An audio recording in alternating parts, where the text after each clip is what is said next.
Hello மக்களே, இன்று மே மத்தம் செவ்வாய்க்கிழமை 26ஆம் நாள் ராசி பலனை பார்ப்போம்.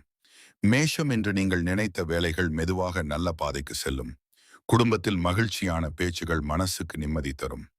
புதிய முயற்சிக்கு நல்ல நம்பிக்கை கிடைக்கும். ரிஷபம் உங்களுடைய பொறுமைக்கு இன்றைக்கு நல்ல பலன் கிடைக்கலாம். வேலை மற்றும் படிப்பில் முன்னேற்றம் தெரியும்.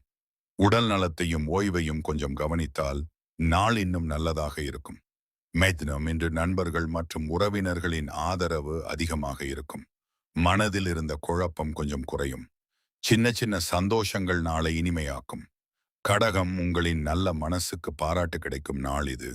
வீட்டில் அமைதியான சூழல் இருக்கும்.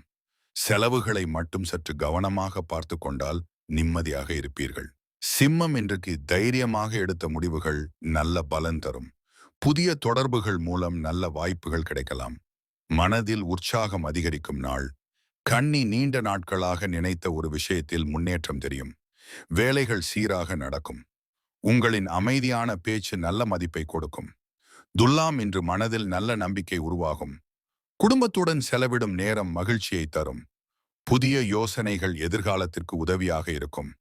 விருச்சிகம் உங்களின் முயற்சிக்கு மெதுவாக நல்ல பலன் கிடைக்கத் தொடங்கும். பழைய கவலைகள் குறைந்து மனம் லேசாக இருக்கும்.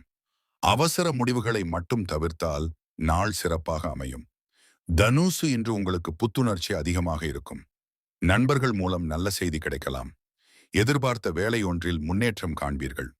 மகரம் உழைப்புக்கு மதிப்பு கிடைக்கும் நாள் இது. குடும்பத்தில் ஆதரவும் அன்பும் அதிகமாக இருக்கும். மனதில் இருந்த பயம் குறைந்து நம்பிக்கை அதிகரிக்கும்.